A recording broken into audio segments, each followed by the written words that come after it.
बात terror module पर हो रहे ताबड़तोड़ एक्शन की करेंगे। हरियाणा से लेकर जम्मू कश्मीर तक लगातार छापेमार कार्रवाई हो रही है। फरीदाबाद के धौज गांव में पुलिस ने रेड की और दुकानों पर लगातार पुलिस की पूछताछ जारी है।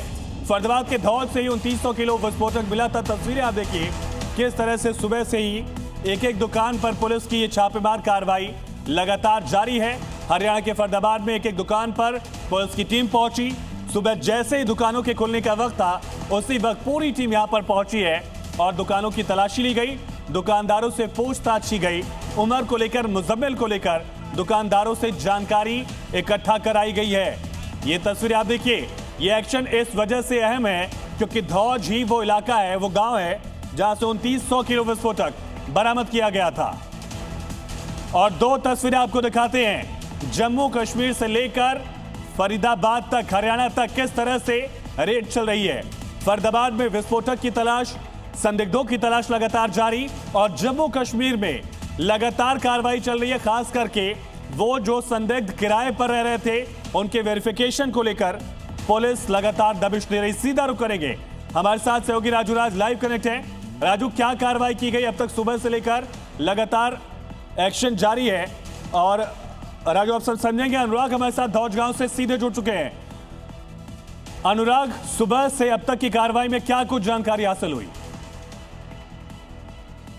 जी देखिए, अभी हम आप लाइव तस्वीरें हम दिखाना चाहेंगे कि करीब 100 से 150 पुलिस पर्सनल संयुक्त ऑपरेशन चल रहा है हरियाणा पुलिस और क्राइम ब्रांच का। ये हमारे साथ जो है, आगे मैं कैमरा जर्नलिस्ट अगर मैं पैन करके कहूँगा, ये देखिए आप पीछे की तरफ, ये मेरी पूरी फोर्स आ रही है। हरियाणा पुलिस की महिला कांस्टेबल जो फोर्स है, एसओजी है, और ये पूरे इस इलाके में रेड कर रही है। इस समय धौज का इलाका है और ये काफी लंबे दूरी तक ये काफिला आप देख सकते हैं पुलिस वालों का कि ये पूरे एक एक दुकान पर छानबीन कर रहे हैं। और ऐसी जानकारी मिली है जो हमारे यहाँ के जो पुलिस सूत्र हैं सुरक्षा एजेंसियों के, ये बता रहे हैं कि जो सेंट्रल कमांड बना दिया गया है सुरक्षा एजेंसियों का, वो अचानक निर्देश दे रहा है जो इनपुट्स मिल रहे हैं। और ऐसा जानकारी ऐसी मिली है कि यही वो इलाका है जहाँ पे उमर और मुजम्मिल यहाँ पर घुमा करते थे। अभी सुबह कुछ देर पहले जब हम आपसे बात कर रहे हैं तो उस इमाम के उस मस्जिद में भी हम लोग गए थे और उनके परिवार का कहना था कि हम लोगों ने विश्वास पर मुजम्मिल को घर दे दिया था। लेकिन सवाल ये होता है कि पुलिस वेरिफिकेशन क्यों नहीं किया गया।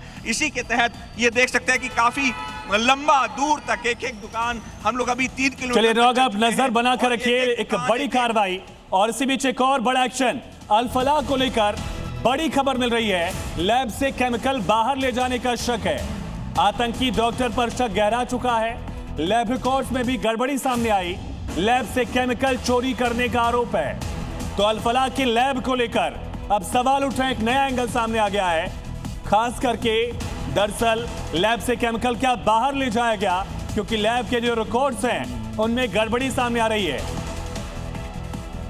लैब से केमिकल चोरी करने का आरोप लग रहा है। सीधा ये समझिए किस तरह से पूरा मामला और अल-फलाह की लैब से केमिकल क्या बाहर ले जाया गया।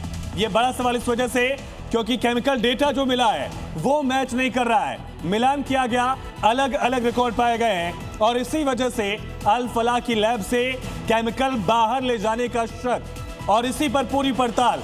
थोड़ी थोड़ी मात्रा में केमिकल बाहर ले जाए गए हैं, ऐसी जानकारी मिल रही है। कांच का सामान, छोटे कंटेनर जो है वो ले जाए गए और शैक्षणिक गतिविधियों के नाम पर इसे छिपाया भी गया।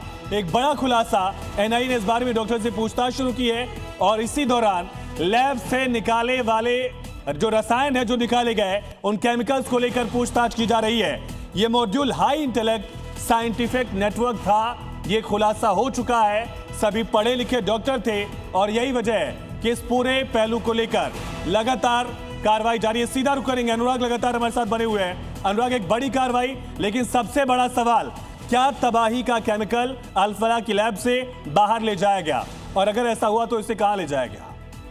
जी बिल्कुल सही कहा आपने और बहुत रेलेवेंट सवाल है। और ये बताया जा रहा है कि अमोनियम नाइट्रेट, पोटेशियम नाइट्रेट और सल्फर काफी बड़ी मात्रा में अल-फलाह के जो प्रयोगशाला है वहां से ले जाया गया। और सबसे बड़ी बात यह है कि एनआईए और दूसरी सुरक्षा एजेंसियों के जो हमारे सोर्सेज हैं उन्होंने बताया कि श्रीनगर में भी कुछ विस्फोटक खरीदे गए थे जिनका मिश्रण तैयार किया गया था, क्योंकि जिस इंटेंसिटी का ब्लास्ट हुआ था उसमें क्या केमिकल्स हुए थे और क्यों नहीं गड्ढा हुआ, इन सब चीजों की पड़ताल हो रही है। तो ये एकदम सही कहा। और एक और अहम जानकारी जो अल्फला से सामने आ रही है, हमारे जो सोर्सेज हैं अल्फला में, वो बता रहे हैं कि केमिकल चलिए अनुराग लौटेंगे, उसी से जुड़ी एक बड़ी खबर है। अल्फला से जुड़ी एक और बड़ी खबर, यूनिवर्सिटी के स्टाफ से भी पूछताछ जारी है। पूछताछ के दौरान बयान में विरोधाभास दिख रहा है, कॉन्ट्राडिक्शन दिख रहा है। कई सोशल मीडिया अकाउंट भी बंद हो गए हैं, यानी जिन संदिग्धों से पूछताछ की गई उन्होंने अपना social media account, x account, Instagram account बंद कर लिया। और एक बड़ी खबर है, शक गहरा रहा है। सोशल मीडिया अकाउंट बंद किए गए और पूछताछ के दौरान इनके बयानों में विरोधाभास दिख रहा है। अलग अलग इनमें एंगल सामने आ रहे हैं। पूछताछ के दौरान ये बड़ी जानकारी मिल रही है। तो अल्फला पर जो नए खुलासे हुए हैं वो समझिए किस तरह से पूरी जानकारी सामने आ रही है। 12 से ज्यादा स्टाफ जो है उनसे पूछताछ की गई और स्टाफ के बयान अलग अलग है, बयान मैच नहीं कर रहे हैं। सोशल मीडिया अकाउंट भी डीएक्टिवेट कर दिए गए। सोचिए आखिर ऐसी क्या जरूरत थी कि संदिग्धों के फेसबुक, इंस्टा और एक्स प्रोफाइल जो है अचानक गायब हो गए हैं। संदिग्धों के मोबाइल स्विच ऑफ पाए जा रहे हैं और साथ ही साजिश में इनमें से कई की भूमिका हो सकती है, ये शक जाहिर किया जा रहा है। धमाके के बाद कई डॉक्टर, स्टाफ अंडरग्राउंड हो चुके हैं, उनकी खोज चल रही है। और खास करके 2 लाख से ज्यादा वाले जो बैंक अकाउंट तो फ्रीज किए गए, फंड ट्रेल, कॉल लॉग और चैट हिस्ट्री की भी जांच तेज कर दी गई है। यानी अभी ऐसे कई संदिग्ध हो सकते हैं जो लगातार इस पूरी जांच पड़ताल में सामने आ रहे हैं।